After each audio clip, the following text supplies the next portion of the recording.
I listened to an interview you did, and where you talked about your 10 years of doubt, Oh and yeah, and more than 10 straight years, and then 10 more intermittent years after the original 10. Yeah, yeah, wow.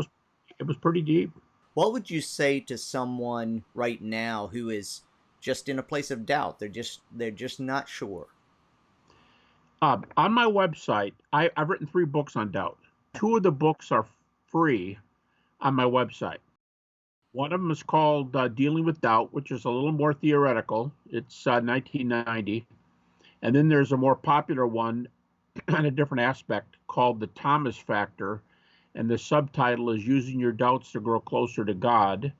It's Brahmana Holman, and it is more about emotional doubt. And the reason I say this, by the way, I've got a third one on, I think it's called Why Is God Ignoring Me? And it's the objection I hear the most lately. It's the silence of God question. Yes. Enough answers at precisely the time I need them, that kind Yeah. of. Uh, but the first 2 are on my website, and the reason I say that is not just because they're free, but because you have to ascertain what kind of doubt is going on.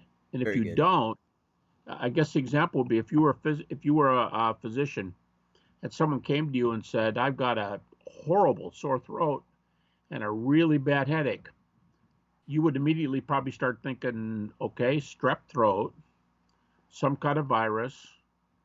Um, they need new glasses." I mean, you're thinking about some of these different things, and you start eliminating them one by one. Well, same thing with doubt. Most doubt, as in 70 to 80%, according to the stats, most doubt is emotional. Wow. Women will often admit that right off the bat. Men don't often admit it, and they'll say, no, no, no, mine's factual. Yes. Because there's such a thing as factual doubt, they just assume it's them. And because they're asking factual questions, they think that's the whole topic. But you can ask in doubt, the main thing is not what questions are you asking, but why are you asking them? Most people who ask factual doubts are asking for emotional reasons. So here's the 2 reasons I give them. How do you know it's emotional? Okay, first question is, do you what if a lot? Do you have reasons for rejecting the resurrection? Or do you say, what if we're wrong? And then when I say, well, hey, tell me, why do you think we'd be wrong? Oh, I'm not saying we're wrong. I don't have any reasons. I just wonder, what if? Okay, that's one. The other indication, this one is probably even more important. Does your doubt hurt? Well, what do I mean?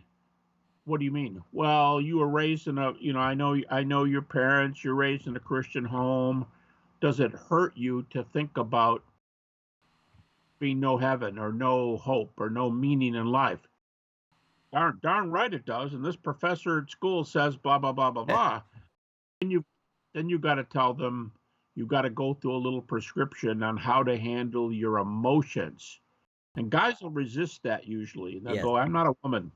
And you go, "Well, first of all, you shouldn't be talking like that." But Exactly. but but so that second book, The Thomas Factor, talks about how to handle emotions, and you employ a type of therapy that's used in both Christian and secular psychology, which is very often taught in Scripture. It's called cognitive, or if you've read about it, cognitive or cognitive behavioral research. And a book you can recommend, it's a bestseller, so it's an easy read, is the book called Telling Yourself the Truth. And it's by William Backus and Marie Chapian. Now, the book's been out since like '81, but it's gone through a few editions, and it is excellent. And it is based. They'll tell you at the beginning that it's based on the latest research, and I know because I went back and studied it. It's the only thing I've done after my PhD. Do you know the name Albert Ellis? I don't.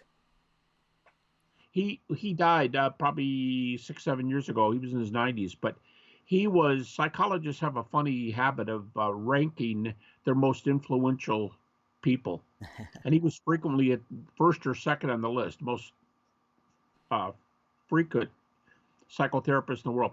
Now, for a large part of his life, he hated Christianity. He was voted the Humanist of the Year in the 80s. However, a lot of Christians study with him because he is super, super good at controlling emotions.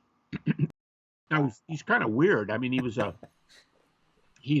a sex therapist, and he does things that are, no rules, but he knows how to get somebody through emotional difficulties. And so when I study with him, and we had a big class, and probably half the people in the class were Christian counselors and Wow. pastors.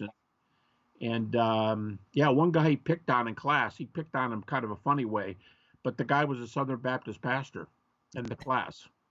And the guy teased with him back and forth, so he kind of bit on that and went after Right. him. Anyway, you got to tell them how to go with their emotions. So they have to learn, in C.S. Lewis's words, you have to learn how to tell your emotions where to get off. Very So good. Very on good. the factual doubters, on the true factual doubters, I just one more bit of advice. I'd say tell them to concentrate on the gospel only for now. So concentrate on the deity, death, and resurrection of Jesus. Those three. And if they go, well, yeah, but this genocide passage in the Old Testament, tear me up. Or I can't decide when creation happened. Or my buddies say the coronavirus is the end of time and I'm getting nervous. I think Jesus might come tomorrow. Go, look, put those things on the back burner. You've got to decide if Christianity is true and that's more important for you. So don't get waylaid. Don't get off the subject. That's what I would say to the factual doubters. Don't let everything be your playground. Stay on those three: deity, death, resurrection. And you know the way I argue for the minimal facts argument, right? Yes. Yes. Yeah, I'm a big believer in reliability of the New Testament. I've got a research assistant who's just finishing his PhD this month. He's brilliant. He's already had 20 publications. You're going to hear from this guy. His name is Ben Shaw. Ben does a lecture where he has 12 different kinds of reliability, and minimal facts is just one of them. There's a bunch of ways to get reliability.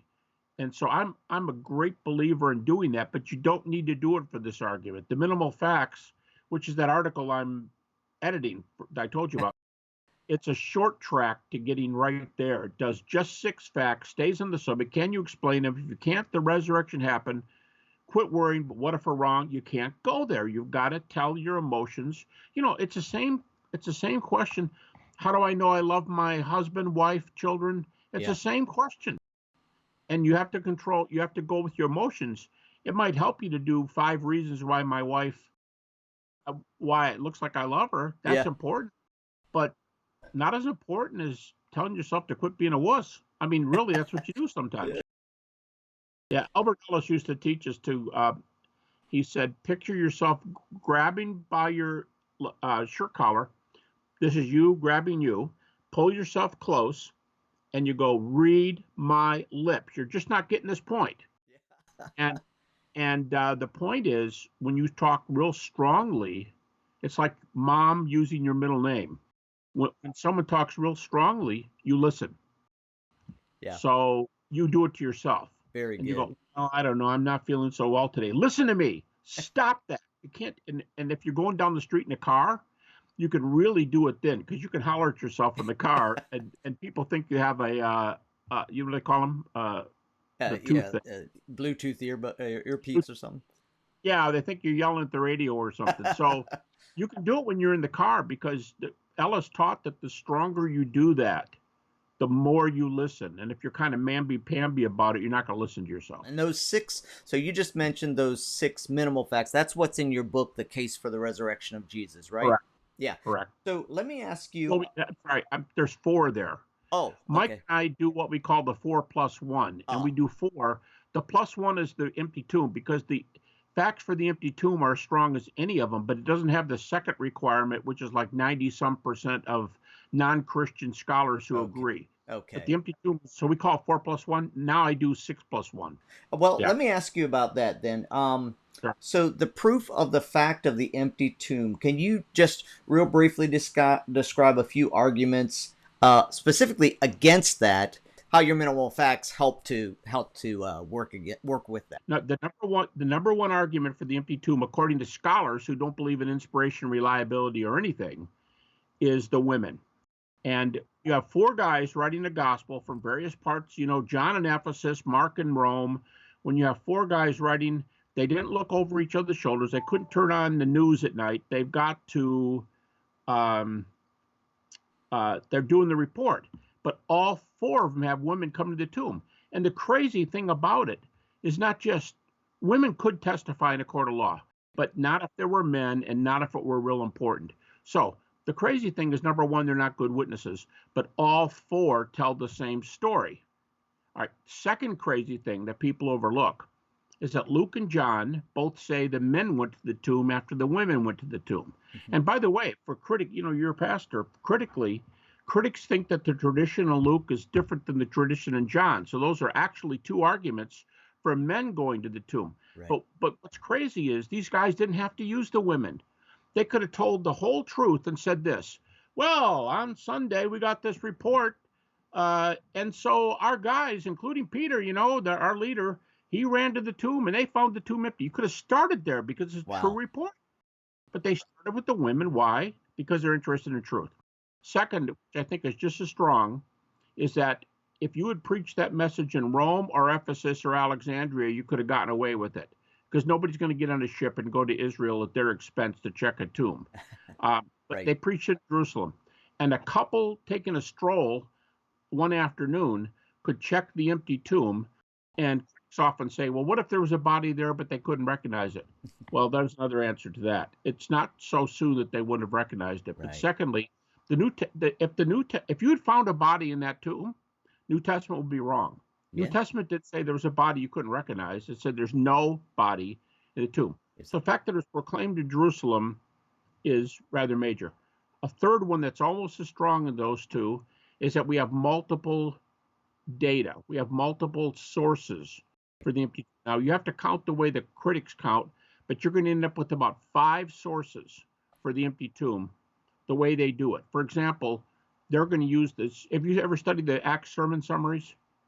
Yes. All right. In Acts 13, Paul is doing the preaching, and he talks about the empty tomb, which is interesting because Paul doesn't mention it in his epistles.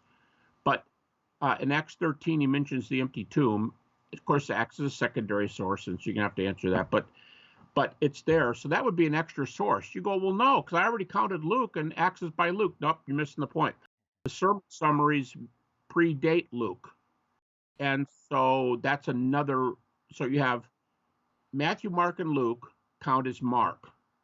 By the way, they tell slightly different stories. So critics think that the 4 Gospels could have at least 3 different sources. Then you have the early creed in Acts 13, that's 4. Then you've got 1 Corinthians 15. And how can a Jewish audience that believes in bodily resurrection say the creed, died for our sins according to Scripture, buried, rose again? So it's like he died, buried, rose, and appeared. How do you get that without a body happening to the body? So that's a 5th reason. So there's 5 for you right there. Let me ask you this. So I've heard you say that if you could choose one evidence, it would be the earliest followers of Jesus, and they had experiences that they believed were with the risen Jesus, right? Yeah.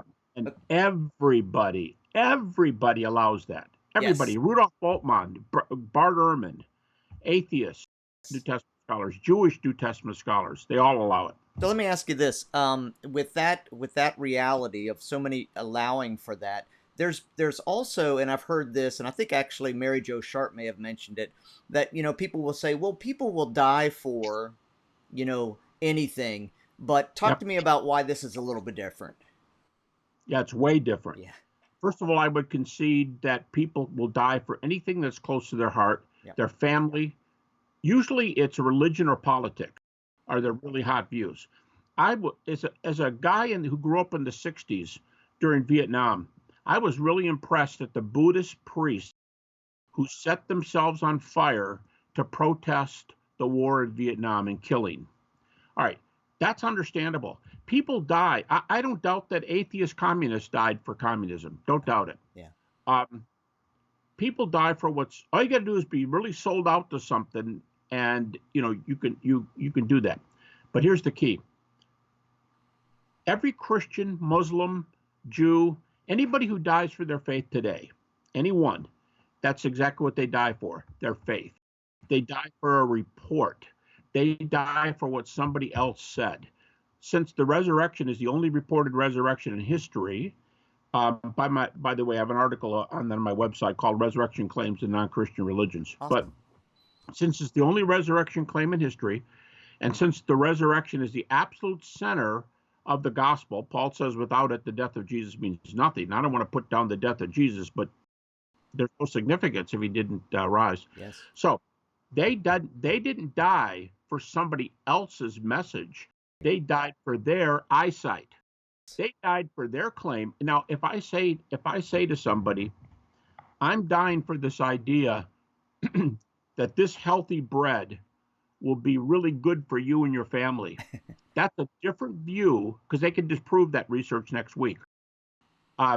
That's different than the view that I saw you in the supermarket last night buying a loaf of bread.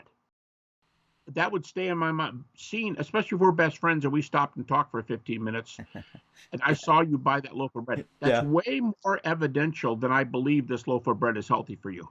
Everybody who dies today dies for the loaf of bread being healthy. Only the disciples died because they saw the risen Jesus. You go, well, that's silly. They died for their faith. No, they didn't, Mm-mm. because there's no faith without a resurrection. They saw him. If they didn't see him, there's no faith. So you're not going to be able to get the argument complete without the resurrection. They died for that belief. And That's 1 Corinthians 15 is a good example of that, but it's all over the New Testament. Did you say 1 Corinthians 15? Well, yeah, where Paul says verses 12 through 19, without it, you have nothing. Yeah, exactly. Fantastic. Dr. Habermas, thank you again for I'm so blessed that you took the time to share with Well, us, and so grateful for your work. thank you.